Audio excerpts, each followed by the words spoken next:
मत्ती रचित सुसमाचार 9वीं अध्याय पहली आयत से। फिर वे नाव पर चढ़कर पार गया और अपने नगर में आया, और देखो कई लोग लकवे के एक रोगी को खाट पर रखकर उसके पास लाए। यीशु ने उनका विश्वास देखकर उस लकवे के रोगी से कहा, हे पुत्र, ठाटस बांध, तेरा पाप क्षमा हुए। इस पर कई शास्त्रियों ने सोचा, ये तो परमेश्वर की निंदा करता है। यीशु ने उनकी मन की बातें जानकर कहा, तुम लोग अपने अपने मन में बुरा विचार क्यों कर रहे? सहज क्या है, ये कहना तेरे पाप क्षमा हुए, या ये कहना उठ और चल फिर?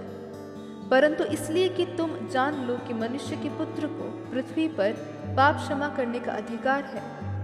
तब उसने लकवे के रोगी से कहा, उठ, अपना खाट उठा और अपने घर चला जा। वह उठकर अपने घर चला गया। लोग ये देखकर डर गए और परमेश्वर की महिमा करने लगे, जिसने मनुष्यों को ऐसा अधिकार दिया है। वहाँ से आगे बढ़कर यीशु ने मत्ती नामक एक मनुष्य को महसूल की चौकी पर बैठे देखा और उससे कहा, मेरे पीछे हो ले। वह उठकर उसके पीछे हो लिया। जब वह घर में भोजन करने के लिए बैठा तो बहुत से महसूल लेने वाले और पापी आकर यीशु और उसके चेलों के साथ खाने बैठे। ये देखकर फरीसियों ने उसके चेलों से कहा, तुम्हारा गुरु महसूल लेने वालों और पापियों के साथ क्यों खाता है? यह सुनकर यीशु ने उनसे कहा, वैद्य भले चंगों के लिए नहीं परंतु बीमारों के लिए आवश्यक है। इसलिए तुम जाकर इसका अर्थ सीख लो। मैं बलिदान नहीं परंतु दया चाहता हूँ, क्योंकि मैं धर्मियों को नहीं परंतु पापियों को बुलाने आया हूँ। तब यूहन्ना के चेलों ने उसके पास आकर कहा, क्या कारण है कि हम और फरीसी इतना उपवास करते हैं, पर तेरे चेले उपवास नहीं करते? यीशु ने उनसे कहा, क्या बराती जब तक दुल्हा उनके साथ है शोक कर सकते हैं? पर वे दिन आएंगे जब दुल्हा उनसे अलग किया जाएगा, उस समय वे उपवास करेंगे। कोरे कपड़े का पैबंद पुराने वस्त्र पर कोई नहीं लगाता, क्योंकि वह पैबंद उस वस्त्र से कुछ और खींच लेता है और वह अधिक फट जाता है।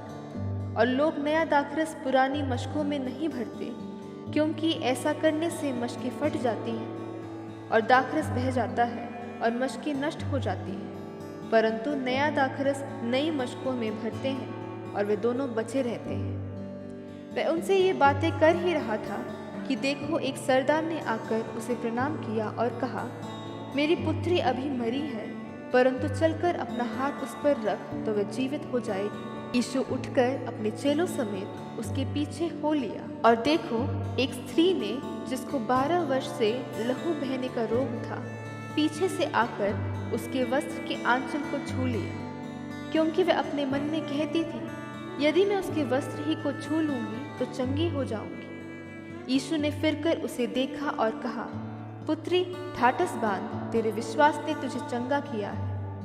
अतः वह स्त्री उसी घड़ी चंगी हो गई। जब यीशु उस सरदार के घर में पहुंचा और बांसुरी बजाने वालों और भीड़ को हुल्लड़ मचाते देखा, तब कहा, हट जाओ, लड़की मरी नहीं पर सोती है। इस पर वह उसकी हंसी करने लगे। परंतु जब भीड़ निकाल दी गई तो उसने भीतर जाकर लड़की का हाथ पकड़ा और वह जी उठी, और इस बात की चर्चा उस सारे देश में फैल गई। जब यीशु वहां से आगे बढ़ा तो 2 अंधे उसके पीछे ये पुकारते हुए चले, हे दाऊद की संतान, हम पर दया कर। जब वह घर में पहुंचा तो वे अंधे उसके पास आए, और यीशु ने उनसे कहा, क्या तुम्हें विश्वास है कि मैं ये कर सकता हूँ? उन्होंने उससे कहा, हाँ प्रभु। तब उसने उनकी आंखें छूकर कहा, तुम्हारे विश्वास के अनुसार तुम्हारे लिए, और उनकी आंखें खुल गई। यीशु ने उन्हें चिताकर कहा, सावधान, कोई इस बात को ना जाने।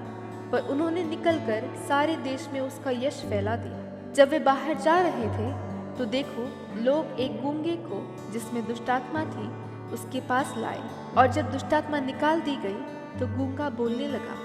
इस पर भीड़ ने अचंबा करके कहा, इज़राइल में ऐसा कभी नहीं देखा गया। परंतु फरीसियों ने कहा, ये तो दुष्टात्माओं के सरदार की सहायता से दुष्टात्माओं को निकालता है। यीशु सब नगरों और गांवों में फिरता रहा और उनके आराधनालयों में उपदेश करता और राज्य का सुसमाचार प्रचार करता और हर प्रकार की बीमारी और दुर्बलता को दूर करता रहा। जब उसने भीड़ को देखा तो उसको लोगों पर तरस आया, क्योंकि वे उन भेड़ों के समान जिनकी कोई रखवाली ना हो व्याकुल और भटके हुए से थे। तब उसने अपने चेलों से कहा, पके खेत बहुत हैं पर मजदूर थोड़े हैं, इसलिए खेत के स्वामी से विनती करो कि वे अपने खेत काटने के लिए मजदूर भेज दें।